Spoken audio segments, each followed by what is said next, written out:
Je sais pas pour vous, mais moi, en tout cas, la situation de confinement me fait vivre quand même une certaine anxiété.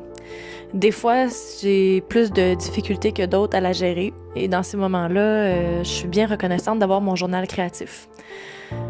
Donc, une façon d'aller gérer mon anxiété à travers le journal, ça va être de lui donner une forme puis de la laisser s'exprimer. Ce que je vais vous inviter à faire, c'est donc de vraiment prendre le temps de connecter avec l'anxiété.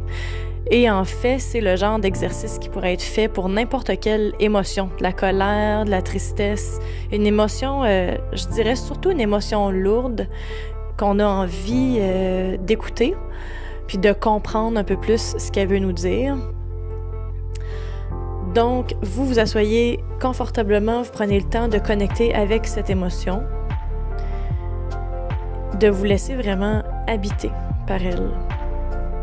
Et ensuite, vous prenez une page blanche de votre journal et vous vous laissez aller. Le journal créatif, c'est vraiment toujours dans l'intuition. Donc, on essaie de laisser le rationnel, le réfléchi, le calcul de côté pour vraiment aller se connecter aux images qui montent intuitivement, aux mots qui montent intuitivement. Et là, vous allez donner une forme à votre anxiété ou à votre colère ou à votre tristesse. Dans mon cas, ça prend la forme d'une espèce de monstre.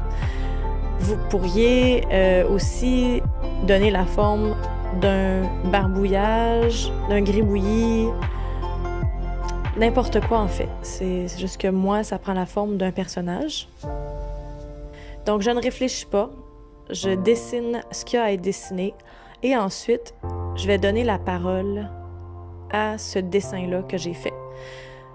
J'ai dessiné une bulle de dialogue dans laquelle j'ai parlé au « je » comme si j'étais l'émotion. Je vais vous lire une partie de ce que moi j'ai écrit.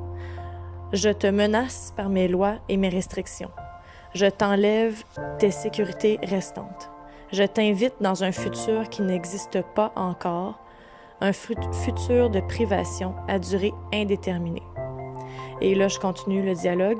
Et encore une fois, j'y vais de façon intuitive, sans réfléchir aux mots qui montent. Si ce ne sont pas des phrases complètes, je les écris quand même, parce que ces mots-là, ces dessins-là qui montent, veulent vous parler de quelque chose.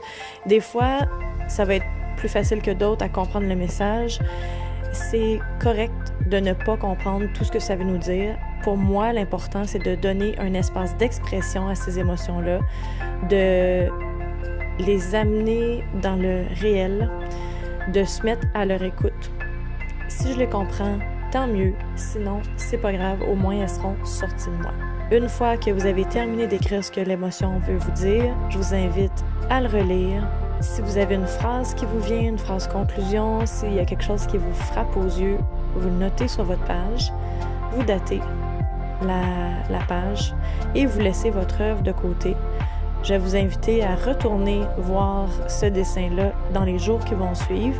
Portez attention à savoir est-ce que votre anxiété, votre colère ou votre peine s'est calmée. Et des fois, en relisant ce que vous avez écrit, mais quelques jours plus tard, ça peut vous parler différemment.